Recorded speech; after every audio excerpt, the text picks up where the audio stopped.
আজকে আমরা টোপোসিট থেকে বড ফিজিওগ্রাফিক জোন আঁকা, অল্টিমেট্রিক বার বা হিস্টোগ্রাম এবং ডাইসেকশন ইন্ডেক্স আঁকা শিখব।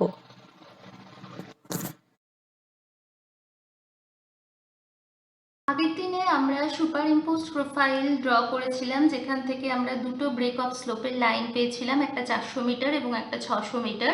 তো 400 মিটার এবং 600 মিটার এই দুটো লাইন দিয়ে আমরা এখন বড ফিজিওগ্রাফিক জোন আঁকবো। সেটা হচ্ছে এই টোপোসিটটাকে কতগুলো ফিজিওগ্রাফিক জোনে ভাগ করবে।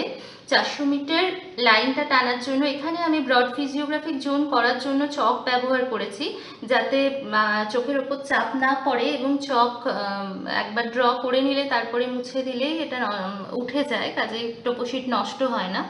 তো 400 মিটার এবং 600 মিটার দুটো লাইনই আমার একটা গ্রিডের ওপর দিয়ে গেছে, মানে এটাকে আমি প্রত্যেকটা গ্রিডে লাইনটা কত দূর গেছে সেটাকে মার্ক করব। সেই মার্ক করার জন্য আমার মানে আমি এখানে একটা গ্রিডই দেখিয়ে দিচ্ছি, যেটা হচ্ছে C2 গ্রিড, যেখানে দুটো কন্টুরই গেছে। 400 মিটারের কন্টুরটাকে আমি অরেঞ্জ কালার দিয়ে দেখিয়েছি, এই যে এখানে এঁকে রেখেছি আমি, এইভাবে গেছে, এই গ্রিডের মধ্যে তার এতটুকুই অবস্থান।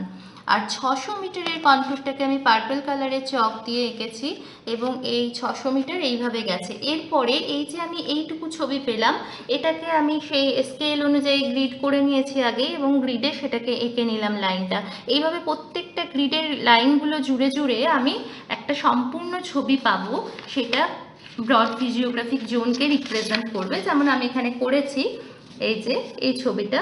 তো এখানে আমরা তিনটে জোন পরিষ্কারভাবে পেয়ে যাচ্ছি। একটা হচ্ছে 400 মিটারের এই লাইনটা গেছে, তার মানে তার ভেতরের লাইন, ভেতরের যে জায়গাটা সেটার হাইট হচ্ছে 400 মিটারের কম, এইখানে বেশি ইরোশনের জন্য এটা ইরোশনাল প্লেন তৈরি করে ফেলেছে। আর এই জায়গাটা হচ্ছে 600 মিটার কন্টুরের ভেতরে, মানে এখানের হাইট সবচেয়ে বেশি, এটার আমি নাম দিয়েছি প্ল্যাটো প্রপার। আর প্ল্যাটো প্রপার আর ইরোশনাল প্লেনের মাঝে যে এরিয়াটা, যেখানে ডাইসেকশনটা খুব বেশি, সেটার নাম দেওয়া হয়েছে প্ল্যাটো রিম বা প্ল্যাটো ফ্রিঞ্জ। এইভাবে তিনটে ডিভিশনে ভাগ করে আমরা বড ফিজিওগ্রাফিক জোনটা পেয়েছি এবং এই বড ফিজিওগ্রাফিক জোনকে এর পরের মানে পরে আমি আরও ডিটেলে দেখাবো এগুলোকে ইন্টারপ্রিটেশন কী করে করতে হয়। বড ফিজিওগ্রাফিক জোন আমরা কিভাবে ড্র করব আমরা দেখে নিয়েছি টোপোসিট থেকে কন্ট্রোল লাইনের মাধ্যমে। তো এটাই আমি একটু সফটওয়্যারে দেখিয়ে নিচ্ছি, তাহলে একটু ডিটেল আইডিয়া হবে। এখানে আমি ম্যাপ ইনফো সফটওয়্যার ইউজ করছি, যেখানে আমি টোপোসিটটা স্ক্যান করে নিয়েছি। তো স্ক্যান করে টোপোসিটটাকে সফটওয়্যারে ইনপুট করেছি। তো এখানে আমি দেখাচ্ছি ওই গ্রিডটাই আমি দেখাচ্ছি, যে গ্রিডটায় দুটো কন্ট্রোল লাইনই ছিল। তো এখানে আমি দেখতে পাচ্ছি 400 কন্ট্রোল লাইন, আরও বড় করলে ছবিটা ক্লিয়ার হবে। যে 400 কন্ট্রোল লাইন, যেটা আমি অরেঞ্জ কালারের চক দিয়ে ডিমার্কেট করেছিলাম। তো এটা আমি ড্র করে নিচ্ছি যেরকম দেখতে সেইভাবেই। এরকম করে আমি এই গ্রিডে যে 400 এবং 600 কন্ট্রোল লাইন গেছে সেটাকে এইভাবে ড্র করে নেব। কমপ্লিট। এবার নেক্সট আমি আরও একটা 400 লাইন আছে নিচে, এই যে এই লাইনটা করব। এইভাবে আমি সমস্তটাকেই আস্তে আস্তে ড্র করে নেব। দুটো কন্টুর টেনে নেওয়ার পর ছবিটা এরকম দেখতে লাগছে। এরপরে টোপোসিটটা না থাকলে কন্টুর লাইনগুলো ঠিক এরকম হবে। তো আমি সমস্ত ম্যাপটাই আলাদা করে ড্র করে নিয়েছি, গোটা টোপোসিটটাই, এবং এই দুটো কন্টুর নিয়ে ড্র করে নেওয়ার পরে যে ছবিটা এসেছে সেই ছবিটা অনেকটা এরকম। এখানে আমি দেখিয়ে নিয়েছি দুটো। গোটা ছবিটা করে নেওয়ার পর গোটা টোপোসিটটায় 400 এবং 600 কন্টুরগুলো টেনে নেওয়ার পর গোটা যে ব্রড ফিজিওগ্রাফিক জোনটা তৈরি হয়েছে সেটা এইভাবে এরকম দেখতে হয়েছে। তো এটাকে তিনটে ভাগে ভাগ করা হয়েছে। 600-র উপরের রিজিয়নটাকে বলা হচ্ছে প্ল্যাটো প্রপার, 600 থেকে 400 রিজিয়নটা প্ল্যাটো রিম এবং 400-র নিচের রিজিয়নটাকে ইরোশনাল প্লেন বলা হচ্ছে, যেগুলোকে আমরা তিনটে কালার দিয়ে আলাদা করে দেখাতে পারি। যেমন এখানে ইরোশনাল প্লেন হচ্ছে এই জায়গাটা।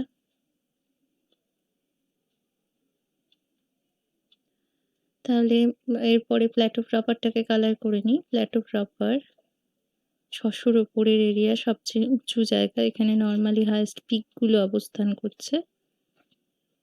এরপরে মাঝের যে এরিয়াটা পড়ে রইল সেটা হচ্ছে প্ল্যাটো রিম।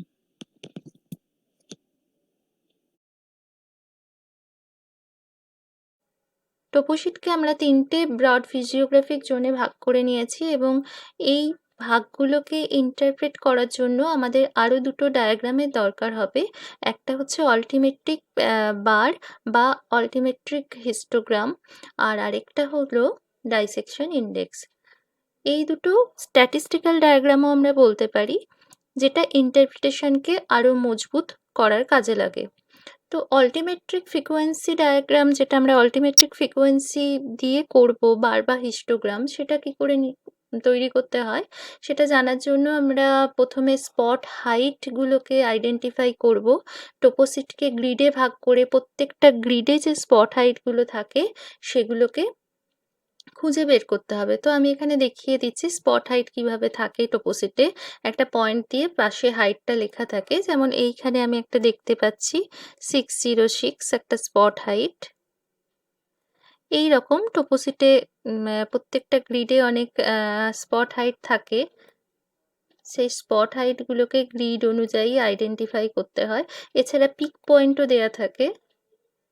এটা হচ্ছে পিক বা পাহাড়ের মাথা, যেমন এখানে রয়েছে।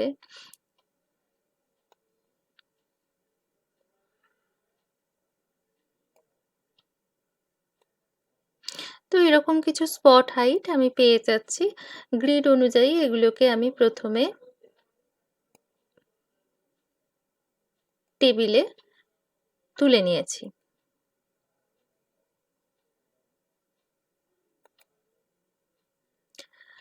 গ্রিড অনুযায়ী স্পট হাইটগুলোকে টেবিলে তোলা হয়েছে A1, A2, A3, B1, B2, B3 এবং C1, C2, C3।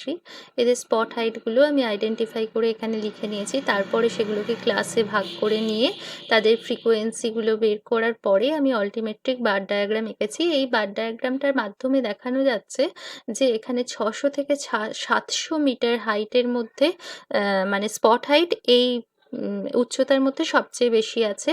আর 400 মিটারের নিচে স্পট হাইট ভীষণ কম, মাত্র দুটো আছে।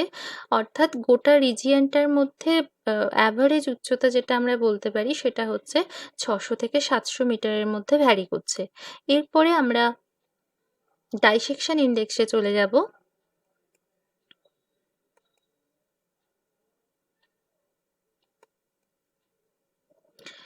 ডাইসেকশন ইন্ডেক্স রিলেটিভ রিলিফের মতনই খানিকটা, কিন্তু এটা রিলেটিভ রিলিফকে ম্যাক্সিমাম অল্টিটিউড দিয়ে ডিভাইড করে পাওয়া যায়। এর বৈশিষ্ট্য হচ্ছে রিলেটিভ রিলিফটা একটা কোনো নির্দিষ্ট স্কেলে ছিল না, শুধু হাইয়েস্ট মাইনাস লোয়েস্ট ছিল, কিন্তু এটা একটা নির্দিষ্ট স্কেলে ভাগ হয়ে যাচ্ছে। এটা 0 থেকে 1-এর মধ্যে ভ্যারি করে। ডবনির এবং মিলার 1949 সালে ডাইসেকশন ইন্ডেক্সের ফর্মুলা দিয়েছিলেন। তো এখানে ডাইসেকশন ইন্ডেক্সে যদি 0 ভ্যালু হয়, 0 ভ্যালু হলে সেই জায়গায় কোনো ভার্টিক্যাল ইরোশন হয়নি, অর্থাৎ কোনো ভার্টিক্যাল ইরোশন সেখানে দেখা যায় না। আর যদি সেটা 1 হয় তাহলে সেই জায়গায় ভীষণ হারে ভার্টিক্যাল ইরোশন হয়েছে এবং সেটা একদম ক্লিপ বা এসক্র্যাপমেন্ট এরকম ল্যান্ডফর্ম তৈরি করে। এখানে যে ডাইসেকশন ইন্ডেক্সের ভ্যালুগুলো পাচ্ছি সেই ছবিটা অনেকটা রিলেটিভ রিলিফের ছবির মতনই বা ছবিটার মতনই দেখতে হয়েছে, যেখানে আমরা দেখতে পাচ্ছি যেখানে রিলেটিভ রিলিফের ভ্যারিয়েশন সবচেয়ে বেশি ছিল, যেটা ছিল C2 গ্রিডে 371। এই যে এই C2 গ্রিডে সেখানে কিন্তু ডাইসেকশন ইন্ডেক্সের ভ্যালুও সবচেয়ে বেশি এসছে 0.49 এবং সবচেয়ে কম এসেছে A3 গ্রিডে 0.18। ডাইসেকশন ইন্ডেক্স অনুযায়ী আমরা টোপোসিটটাকে গ্রিডে ভাগ করে নিয়ে গ্রিডের ভ্যালু ডাইসেকশন ইন্ডেক্সের ভ্যালুগুলো মিডিল পয়েন্টে দিয়ে তারপরে আইসোপ্লেট টেনে নিয়েছি এবং এখান থেকে আমরা জোনেশন করে নিয়ে বলতে পারবো যে যে জায়গায় মানে ডাইসেকশন ইন্ডেক্সের ভ্যালুগুলো বেশি সেইখান দিয়ে আমি যদি খেয়াল করে দেখি এর ওপরে আমরা যে ব্রড ফিজিওগ্রাফিক জোনটা এঁকেছি সেখানে যে 400-র ভ্যালুটা গেছে, 400-র কন্টুরটা গেছে, 400-র নিচের যে জায়গাটা সেটা কিন্তু এই 3টে গ্রিডের মধ্যে আছে, যার ভ্যালু হচ্ছে ডাইসেকশন ইন্ডেক্সের 0.39, 0.42 অ্যান্ড 0.46। এর থেকে আমরা প্রমাণ করতে পারি বা বলতে পারি যে এই জায়গায় ইরোশন খুব বেশি হয়েছে, তাই এটা ইরোশনাল প্লেনের মধ্যে অবস্থান করছে বা ডাইসেকশন খুব বেশি হয়েছে।